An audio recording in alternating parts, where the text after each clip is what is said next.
O peso da prova e a mão que sustenta. Um testemunho que vai fortalecer sua fé. O silêncio antes da tempestade. Era uma tarde de sábado e o irmão Carlos, 38 anos, cooperador da congregação cristã em São Paulo, sentou-se no banco de trás do templo vazio. As mãos tremiam levemente enquanto segurava o envelope rasgado com as contas do mês. O aluguel estava atrasado em 2 meses, a luz seria cortada na segunda-feira, e o salário do bico de pedreiro não havia sido pago pelo 3º mês consecutivo. Senhor, até quando?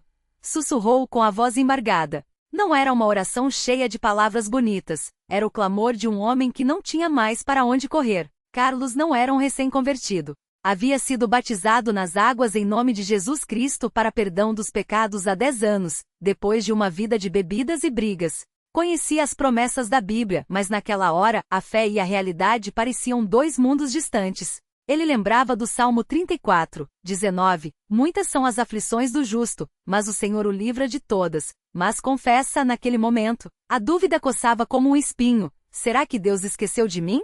Foi então que o irmão Mateus, um dos cooperadores mais antigos, entrou no templo para arrumar as cadeiras. Viu Carlos ali cabeça baixa e sentou-se ao seu lado sem dizer nada. Só ficou. Depois de alguns minutos colocou a mão no ombro dele e disse: Irmão, o Senhor sabe. Ele não dorme. Não foram palavras mágicas. Não houve uma revelação sobrenatural. Mas aquela presença silenciosa foi como um bálsamo. Carlos respirou fundo e com lágrimas nos olhos, balbuciou. Eu sei, irmão. Mas é difícil, é muito difícil. Mateus não deu conselhos vazios. Não falou em prosperidade ou bênçãos materiais. Apenas disse: vem na reunião de oração hoje à noite. Vamos clamar juntos. E foi o que fizeram. A oferta que não fazia sentido. Naquela noite, durante o culto, o irmão Pedro, o cooperador responsável, leu 2 Coríntios 9:6. Quem semeia pouco, pouco também ceifará. Quem semeia em abundância também ceifará. Carlos sentiu o coração apertar. Ele não tinha nada para ofertar. As moedas no bolso mal davam para o ônibus de volta para casa. Mas enquanto os irmãos cantavam, confia no Senhor e faz o bem, uma voz interior, não audível, mas clara como o dia lhe disse, dá o que tens. Ele hesitou. Deus, como? Eu preciso desse dinheiro para comer. Mas com as mãos trêmulas, tirou as últimas 3 moedas de R$1 e as colocou no prato de ofertas. Não foi um gesto heróico. Foi um ato de desespero santificado. Quando voltou para casa, ainda angustiado, encontrou um envelope branco debaixo da porta. Não tinha remetente. Dentro, 3 cédulas de R$100 e um bilhete com um único versículo. O meu Deus suprirá todas as suas necessidades segundo as suas riquezas na glória em Cristo Jesus. Filipenses 4:19. Carlos caiu de joelhos.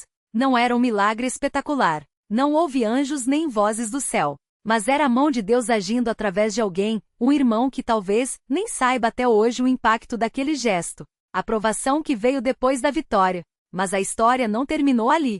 Deus não nos promete uma vida sem provas, mas promete estar conosco nelas. 2 meses depois, Carlos conseguiu um emprego fixo como servente de pedreiro. As contas estavam sendo pagas, e ele até conseguiu ajudar um irmão necessitado. Deus está restaurando tudo, pensou. Até que em um exame de rotina, o médico encontrou um nódulo no pulmão. Precisamos fazer uma biópsia. Pode ser benigno, mas... Aquelas palavras ecoaram como um tiro. Carlos lembra que no caminho para casa, o medo quase o paralisou. De novo, Senhor? Por quê? Mas dessa vez algo era diferente. Ele não estava sozinho. Naquela mesma noite, a irmã Marta, uma das cooperadoras, ligou para ele. Irmão Carlos, tive um sonho com você hoje. Não sei o que é, mas sinto que preciso orar por você. Pode vir aqui amanhã antes do culto? Ele foi, e pela primeira vez contou tudo. A crise financeira, o envelope misterioso, e agora aquele nódulo que poderia ser câncer. Marta não deu respostas prontas. Apenas disse, vamos jejuar e orar. Deus vai nos mostrar o caminho. E assim fizeram. 3 dias de jejum e oração. Não foi fácil. Carlos sentia fraqueza, mas uma paz estranha o acompanhava. No 3º dia, enquanto orava em voz alta no quarto, começou a falar em línguas, algo que não acontecia havia meses. Não foi um êxtase, mas uma certeza profunda, Deus está aqui. A resposta que veio no tempo certo. A biópsia confirmou, era um tumor, mas benigno. O médico disse que com tratamento poderia ser removido sem maiores complicações. Carlos chorou. Não de alívio, mas de gratidão. Senhor, o Senhor me provou de novo. E de novo o Senhor me sustentou. Mas Deus não parou por aí. Durante o período de recuperação, Carlos não podia trabalhar. As contas voltaram a apertar. Mas dessa vez a igreja se mobilizou. Irmãos traziam comida. Outros ajudavam com as despesas médicas. Um cooperador, dono de uma pequena padaria, ofereceu a Carlos um trabalho leve. Você pode ficar no caixa algumas horas por dia até se recuperar. Não é muito, mas é um começo. Carlos aceitou. E enquanto atendia aos clientes começou a perceber algo. Muitos deles eram pessoas quebrantadas, como ele havia sido. Um senhor idoso, viúvo, entrava todos os dias só para conversar. Uma jovem com olheiras fundas comprava pão e chorava baixinho. Foi então que Deus lhe deu uma missão. O jovem que Deus colocou no caminho. Um dia, um rapaz de uns 20 anos magro, com tatuagens nos braços e um olhar vazio, entrou na padaria. Comprou um pão e um café, mas quando Carlos lhe deu o troco, o jovem deixou cair uma nota de R$ 50 sem perceber. Moço, você deixou cair isso aqui. Chamou Carlos. O rapaz voltou, pegou o dinheiro e com voz rouca disse: Valeu, velho. Tava precisando mesmo. Algo naquele jovem tocou o coração de Carlos. Ele não era só mais um cliente. Era um filho de Deus perdido. Você vem aqui sempre? Perguntou Carlos. Às vezes. Quando tenho grana. E o que você faz da vida? O jovem, que se chamava Rafael, baixou a cabeça. Nada de bom, velho. Tô na rua. Meu pai me botou pra fora, minha mãe morreu. Aí, você sabe como é. Carlos sabia. Ele já havia estado naquele lugar. Escuta, Rafael. Eu não sou ninguém pra te julgar. Mas se você quiser, tem um lugar que pode te ajudar. Não é um abrigo, não é um programa social. É uma família. Rafael riu amargamente. Família? Eu não tenho família, velho. Deus tem.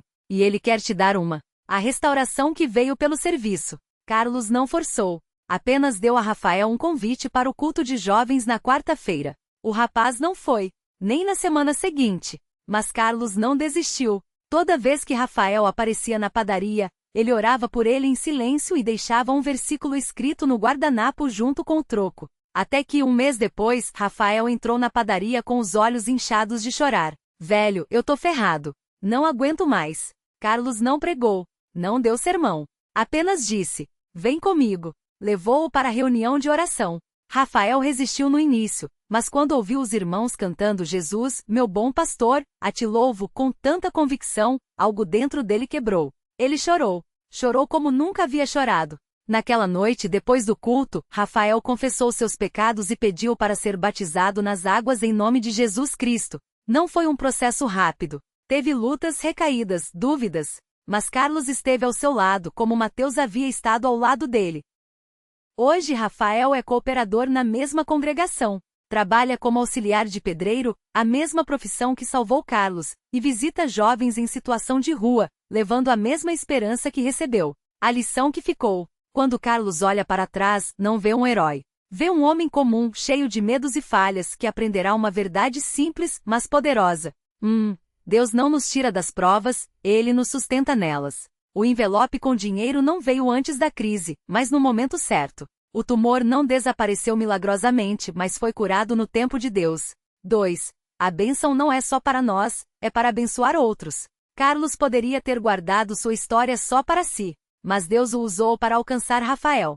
Rafael, por sua vez, hoje ajuda outros jovens da mesma forma que foi ajudado. 3. A igreja é a família que Deus nos dá. Não foram pastores famosos ou programas de TV que salvaram Carlos. Foram irmãos comuns como Mateus e Marta que oraram, jejuaram e estenderam a mão. 4. A fé não é a ausência de medo, é a coragem de confiar mesmo com medo. Carlos teve medo do desemprego, medo da doença, medo de não dar conta. Mas em cada etapa ele escolheu confiar. O desfecho que não é o fim, mas um novo começo. Hoje Carlos é um dos cooperadores mais ativos da congregação. Não prega, não tem títulos, mas sua vida é um sermão. Ele e Rafael visitam jovens em situação de rua toda semana. Ele testemunha em pequenas reuniões como Deus o sustentou. Ele oferta fielmente, mesmo quando as contas apertam, porque já viu a mão de Deus agindo. Em uma das últimas reuniões de oração, Carlos compartilhou: irmãos, eu já pensei em desistir. Já achei que Deus tinha me abandonado. Mas hoje eu sei, Deus não nos promete uma vida sem tempestades, mas promete ser o nosso porto seguro. E se Ele fez por mim, que sou ninguém, Ele pode fazer por vocês também. Depois, um irmão novo na fé se aproximou e perguntou: mas como a gente sabe que Deus vai ouvir? Carlos sorriu, um sorriso que carregava cicatrizes e vitórias. Você não sabe. Você confia. E depois você olha para trás e vê, ele esteve lá o tempo todo. E você que está lendo isso agora. Se você chegou até aqui, talvez esteja passando por uma prova que parece não ter saída. Talvez esteja pensando, será que Deus ainda se importa? Deixe-me te dizer uma coisa. Se Deus pode usar um homem quebrado como Carlos para abençoar outros, ele pode usar você. Se Deus pode transformar um jovem perdido como Rafael em um servo fiel, ele pode transformar sua história. Se Deus pode multiplicar 3 moedas em 3 cédulas de 100, imagine o que ele pode fazer com sua vida entregue a ele. Não desista. Continue firme. Deus não desampara os seus. E quando a vitória vier, porque ela virá, não guarde só para você. Compartilhe. Sirva. Seja a mão de Deus na vida de alguém, assim como outros foram na sua. Glória ao nome santo do Senhor. Amém. Próximos passos, se você quiser. Ore agora mesmo que seja com palavras simples. Senhor, eu preciso de ti. 2. Busque uma congregação da CCB perto de você. Não vá sozinho, leve sua prova com você.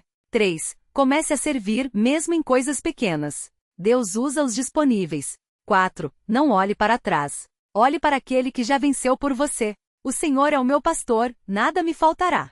Salmos 23:1. Amém. A história de Carlos e Rafael, parte 2, quando a fé se torna ação. O peso das 3 moedas. Carlos guardou aquelas 3 moedas no bolso como se fossem o último fio de esperança. O aluguel estava atrasado há 2 meses e o dono do imóvel, embora paciente, já havia avisado. Até sexta-feira, irmão. Depois disso, vou ter que tomar uma providência. As palavras do homem ecoavam em sua mente como um relógio marcando as horas de um prazo final.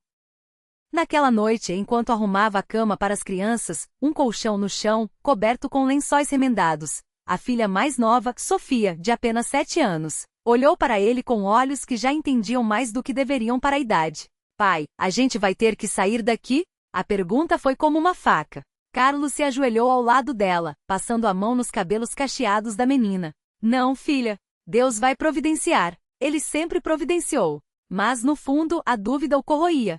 Será que dessa vez é diferente? Será que eu falei tanto que Deus se cansou? Ele se lembrou do culto daquela manhã. O cooperador havia lido Salmos 37:25. Fui moço e agora sou velho, mas nunca vi desamparado o justo, nem a sua descendência a mendigar o pão. Será que eu ainda sou justo aos olhos de Deus? Pensou enquanto a vergonha queimava por dentro. A oração no silêncio da madrugada. Às 3 da manhã, Carlos acordou com o coração apertado. Não era um pesadelo, era a realidade batendo à porta. Sentou-se na beira da cama, as mãos trêmulas, e abriu a Bíblia no livro de Salmos. Os versos saltavam como faróis na escuridão. Inclina, ó Senhor, os teus ouvidos, e responde-me, pois sou pobre e necessitado. Salmos 86:1. Ele não tinha palavras bonitas. Não tinha força nem para ajoelhar. Só conseguiu sussurrar. Senhor, eu não aguento mais. As contas, as crianças, a vergonha. Mas se o Senhor ainda acredita em mim, eu vou continuar acreditando no Senhor, mesmo que tudo desabe. E então, algo inesperado aconteceu. Não foi uma voz do céu. Não foi um anjo. Foi uma lembrança. Lembrou-se de quando, anos antes, ainda solteiro e perdido, um irmão da congregação havia pago sua passagem de ônibus para que ele pudesse ir ao culto. Na época, Carlos pensou, por que esse homem faria isso por mim, um estranho? Hoje, ele entendia, Deus usa pessoas. E se ele usou aquele irmão naquela época, poderia usar alguém agora. Uma paz estranha encheu seu peito. Não era alívio, a situação ainda era a mesma, mas era certeza. Deus não me abandonou. Ele está trabalhando, mesmo que eu não veja. O envelope anônimo. Na sexta-feira, o dia do prazo final, Carlos foi ao culto com as 3 moedas no bolso. Não tinha coragem de olhar para o dono do imóvel, que também frequentava a mesma congregação. Durante o hino, sentiu alguém tocar seu ombro. Era o irmão Mateus, um dos cooperadores mais antigos, homem de poucas palavras, mas de um olhar que parecia enxergar além das aparências. Carlos, o irmão pode vir comigo um minuto? O coração de Carlos disparou. Será que ele sabe das minhas dívidas? Será que vão me expulsar da congregação? Mas ao entrarem em uma salinha nos fundos do templo, Mateus simplesmente tirou do bolso um envelope branco e o estendeu. Irmão, o Senhor me colocou no coração para te entregar isso. Não é de mim. É dele. Carlos abriu o envelope com mãos trêmulas. Dentro, 3 cédulas de R$100. O valor exato do aluguel atrasado. Não havia bilhete. Não havia explicação.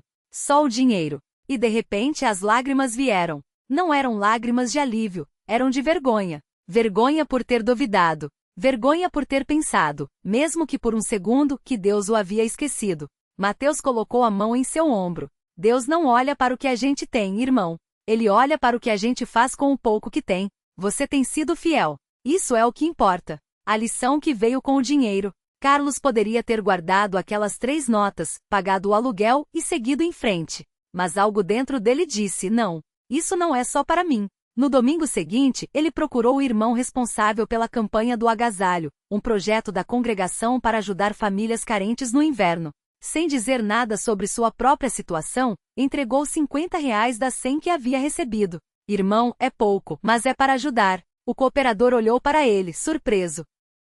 Carlos, você não precisa. Eu sei. Mas eu quero. Deus me deu, e eu quero dar também. Aquele gesto não foi visto por muitos. Não houve aplausos. Mas anos depois, Carlos entenderia que aquele foi o dia em que sua fé deixou de ser só palavras e virou ação. Rafael, o jovem que Deus usou para ensinar Carlos. Enquanto Carlos aprendia a confiar, Deus já estava preparando outra lição e desta vez, através de um jovem chamado Rafael. Rafael tinha 19 anos, cabelos desgrenhados e uma cicatriz no queixo, marca de uma briga de rua que quase o levou à cadeia. Ele havia crescido na igreja, mas aos 16 se afastou. Drogas, más companhias, noites sem dormir, até que 1 ano antes sua mãe, uma irmã fiel da congregação, o arrastou de volta a um culto. Filho, você vai acabar morto ou preso. Eu prefiro te ver aqui, mesmo que seja de mau humor, do que lá fora, perdido. Rafael veio, mas veio de corpo presente e alma ausente. Sentava-se nos bancos de trás, braços cruzados, olhando para o relógio a cada 5 minutos. Até o dia em que Carlos, agora mais firme na fé, se sentou ao seu lado. Tá com pressa, irmão? Rafael o olhou com desdém. Não é da sua conta. Carlos não se abalou. Já estive onde você está. Achei que ninguém entendia. Mas Deus entende. E Ele não desiste da gente. Rafael riu amargamente. Deus? Onde ele estava quando eu estava na rua, quase morrendo de frio? Carlos não respondeu com palavras. Tirou do bolso as 3 moedas que havia guardado, as mesmas que quase o fizeram desistir, e as colocou na mão de Rafael. Isso aqui foi tudo que eu tive um dia. E Deus multiplicou. Não foi milagre de um dia para o outro. Foi fé passo a passo. Você quer ouvir a história? Rafael olhou para as moedas, depois para Carlos. E pela primeira vez em anos, algo dentro dele se mexeu. A conversa que mudou tudo. Eles saíram do templo e foram sentar nos degraus da calçada. Carlos contou tudo. A dívida, o desespero, o envelope, a decisão de doar mesmo sem ter nada. Eu não sou ninguém especial, Rafael. Sou só um cara que errou muito, mas que decidiu confiar, mesmo quando não fazia sentido. Rafael ficou em silêncio por um longo tempo. Depois murmurou. Eu já orei. Já pedi perdão. Mas parece que nada muda. Carlos sorriu. Perdão não é sobre a gente se sentir melhor. É sobre a gente mudar. Você já se batizou? Rafael balançou a cabeça. Não. Eu não me sinto digno. Ninguém é. Mas é justamente por isso que a gente precisa. Para ser lavado. Para começar de novo. Naquela noite Rafael não dormiu. E no culto seguinte, ele se apresentou ao cooperador. Eu quero me batizar. O batismo e a restauração. O dia do batismo de Rafael foi um dos mais marcantes daquela congregação. Não porque foi espetacular, não houve fogos, nem música alta, nem discursos emocionados. Foi marcante porque era real. Quando Rafael saiu das águas, Carlos estava lá com as mãos em seus ombros como um pai espiritual. Agora começa a verdadeira batalha, irmão. Mas você não está sozinho. Rafael sorriu. Era um sorriso diferente, não era o riso sarcástico de antes, mas algo limpo, como se uma carga tivesse sido tirada de suas costas. Nos meses seguintes, Rafael começou a servir. Primeiro, ajudando a arrumar as cadeiras. Depois, participando das visitas aos doentes. E 1 ano mais tarde, ele mesmo estava levando jovens como ele de volta para a congregação. A multiplicação da bênção. Anos depois, Carlos olhava para trás e via como Deus havia tecido uma rede de providência através daquelas 3 moedas. Ele aprendeu que fé não é ausência de medos, mas obediência apesar deles. 2. Rafael encontrou um propósito e se tornou um instrumento para alcançar outros jovens. 3. A congregação foi fortalecida, não por milagres estrondosos, mas por testemunhos silenciosos de fidelidade.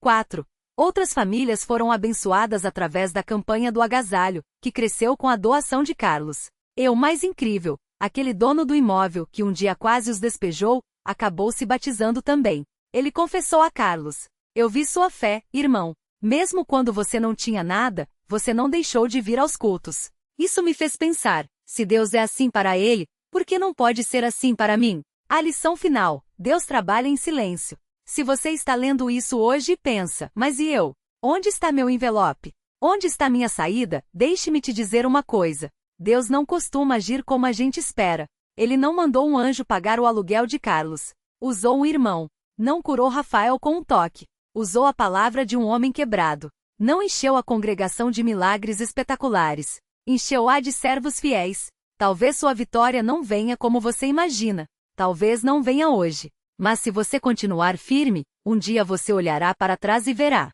Deus esteve aqui o tempo todo. E agora? O que você vai fazer? Se você está em uma prova, não pare de frequentar a congregação.